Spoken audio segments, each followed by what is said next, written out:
नमस्कार मेरे प्यारे विद्यार्थियों, कैसे हो आप। मैं डॉक्टर विकास शर्मा, सहायक आचार्य राजकीय महाविद्यालय बूंदी। पिछले व्याख्यान में हमने थॉमस एक्विनास के दास्ता संबंधी विचारों का एवं थॉमस एक्विनास के विचारों का अरस्तु से तुलनात्मक अध्ययन किया था और उसी कड़ी के तहत आज हम थॉमस एक्विनास के कानून संबंधी विचारों का अध्ययन करेंगे। ये जो कानून संबंधी विचार हैं थॉमस एक्विनास के, ये अपने आप में डिफरेंट हैं और ये कानून संबंधी विचार अन्य विचारकों से अलग स्थापित करने की एक तरह से अलग विचारक के रूप में स्थापित करते हैं। तो इसी कड़ी के तहत हम आगे बढ़ते हैं। थॉमस एक्विनास का कानून संबंधी विचार। थॉमस एक्विनास ने अपनी प्रसिद्ध पुस्तक सुम्मा थियोलॉजिका में कानूनों का चार भागों में वर्गीकरण किया है। जो इनकी प्रसिद्ध पुस्तक मैंने आपको बताई सुम्मा थियोलॉजिका, इसमें कानूनों को चार भागों में विभाजित करते हैं और फिर उनकी अलग अलग प्रकार से व्याख्या करते हैं। तो पहला है शाश्वत कानून। थॉमस एक्विनास के अनुसार शाश्वत कानून सबसे श्रेष्ठ कानून होते हैं और यह कानून मनुष्य की समझ से परे होते हैं। इन कानूनों को केवल ईश्वर ही समझ सकता है, यानी ये सबसे श्रेष्ठ कानून होते हैं और ये मनुष्य की समझ से परे होते हैं, यानी पारलौकिक होते हैं और इनको केवल ईश्वर ही समझ सकता है। यह सृष्टि की उत्पत्ति और समाप्ति से संबंधित कानून होते हैं, यानी किस प्रकार सृष्टि की रचना हुई, किस प्रकार सृष्टि का अस्तित्व आया और फिर ये किस प्रकार नष्ट हो जाती है। तो इससे संबंधित बातों का जिक्र इन कानूनों में किया गया है, शाश्वत कानूनों के तहत। दूसरा जो कानून का प्रकार है वह है दैवीय कानून। थॉमस एक्विनास के अनुसार दैवीय कानून शाश्वत कानूनों पर ही आधारित होते हैं। दैवीय कानून ये मनुष्य को देवी संदेशों के माध्यम से प्राप्त होते हैं। ये जो कानून होते हैं मनुष्य को देवी संदेशों के अलग अलग एक तरह से अलग अलग इंटीग्रेशन के माध्यम से प्राप्त होते हैं। देवी संदेश उन्हीं लोगों को प्राप्त होते हैं जो ईश्वर के अधिक नज़दीक होते हैं, जिनकी धार्मिक कार्यों में रुचि होती है, जिनकी धार्मिक आस्था होती है, उन्हीं लोगों को देवी संदेश प्राप्त होते हैं। इसका मतलब है कि देवी कानून उन्हीं लोगों को मिलते हैं। तीसरा जो कानून का प्रकार थॉमस एक्विनास ने बताया वह है प्राकृतिक कानून। थॉमस एक्विनास कहते हैं कि प्राकृतिक कानून दैवीय कानूनों पर ही आधारित होते हैं। यह नैतिकता के नियम होते हैं। एक्विनास के अनुसार सामान्यतः समाज का संचालन इन्हीं नियमों के आधार पर होते हैं, यानी इन्हीं नियमों के आधार पर होता है। यानी जो प्राकृतिक कानून है वे कानून है जो अभी समाज में चल रहे हैं और ये अभी समाज में प्रक्रियाधीन है और इनके माध्यम से समाज के नियमों का संचालन होता है। लेकिन ये दैवीय कानूनों पर आधारित होते हैं और इसमें नैतिकता के कुछ नियम होते हैं। इसमें पाप पुण्य की कुछ धारणाएं होती हैं कि आप गलत नहीं करोगे, किसी के साथ अन्याय नहीं करोगे, किसी के साथ अत्याचार नहीं करोगे। तो इस प्रकार की इसमें भावनाएं होती हैं। मानवीय कानून थॉमस एक्विनास के अनुसार मानवीय कानून प्राकृतिक कानून पर आधारित होते हैं।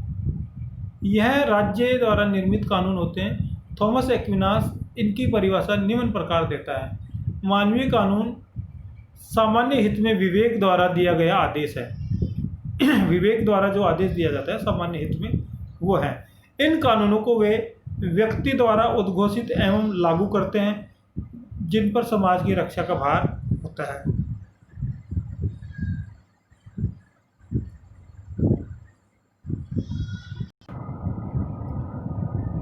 मानवीय कानून, इन कानूनों को वे व्यक्ति उद्घोषित एवं लागू करते हैं जिन पर समाज की रक्षा का भार होता है। यानी जो समाज को संचालित करते हैं वे लोग इनको उद्घोषित करते हैं और लागू करने की कोशिश करते हैं। ये मानवीय कानून। थॉमस एक्विनास के मानवीय कानूनों की विशेषताएं। अभी थॉमस एक्विनास के मानवीय कानूनों की कुछ प्रमुख विशेषताएं हैं, उनकी चर्चा हम यहाँ करते हैं।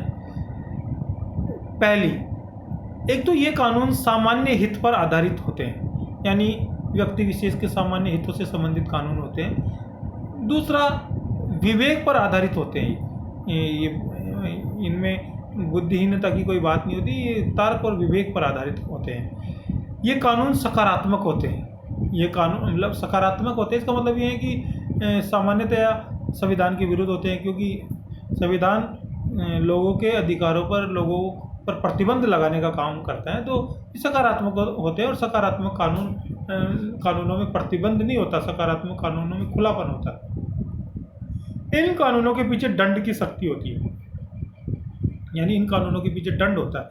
यदि इनका उल्लंघन किया जाएगा तो फिर आपको दंडित भी किया जा सकता है, यानी आपको दंड स्वरूप इन कानूनों को मनवाया जा सकता है।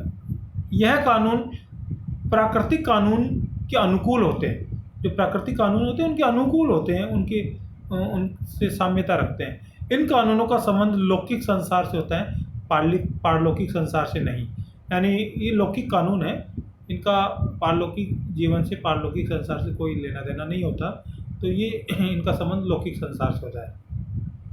निष्कर्ष रूप में थॉमस एक्विनास को मध्ययुगीन काल का अरस्तु तो कहा जाता ही है। इन सब के बावजूद भी थॉमस एक्विनास अरस्तुवाद और ईसाईयतवाद में समन्वय स्थापित करते हुए ईसाईयतवाद को सर्वोच्चता प्रदान करते हैं। तो ये जो थॉमस एक्विनास के कुछ प्रमुख कानूनों की विशेषताएं मैंने यहाँ बताई। अब थॉमस एक्विनास के नागरिक कानूनों पर प्रतिबंध।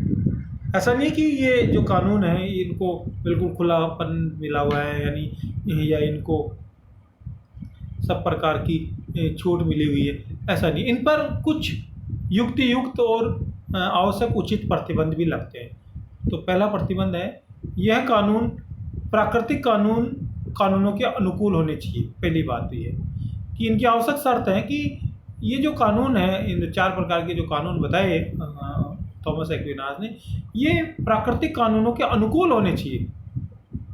दूसरा, नागरिक इन कानूनों का तभी तक पालन करेंगे जब तक यह कानून प्राकृतिक कानूनों के अनुकूल रहेंगे।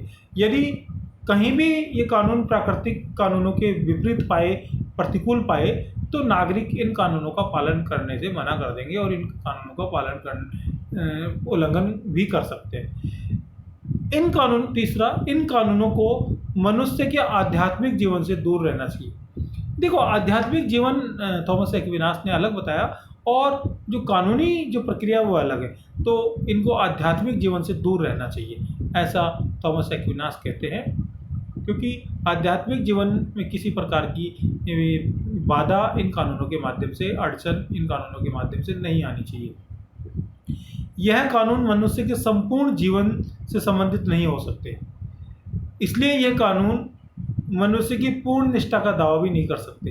यानी इनका केवल मनुष्य के जीवन के कानूनी पहलू से ही इनका संबंध होगा, संपूर्ण जीवन से इनका कोई लेना देना नहीं हो सकता। तो इसलिए मनुष्य की पूर्ण निष्ठा का दावा भी ये कानून नहीं कर सकते। तो ये कानूनों पर अपने आप में बहुत व्यापक प्रतिबंध भी लगाए और ये संत थॉमस एक्विनास ने लगाए।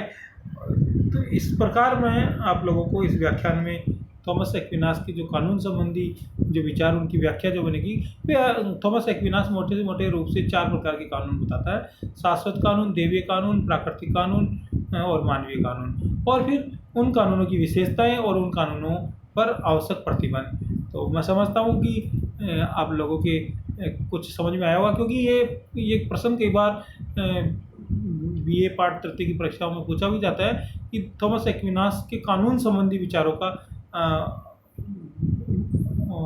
अध्ययन करिए या कानून संबंधी विचारों का वर्णन करिए। तो आपको फिर वहाँ ये बताना पड़ेगा इस सारी डिटेल से, स्टेप बाय स्टेप। आप लोगों ने ध्यान से सुना, इसके लिए आप लोगों को बहुत धन्यवाद।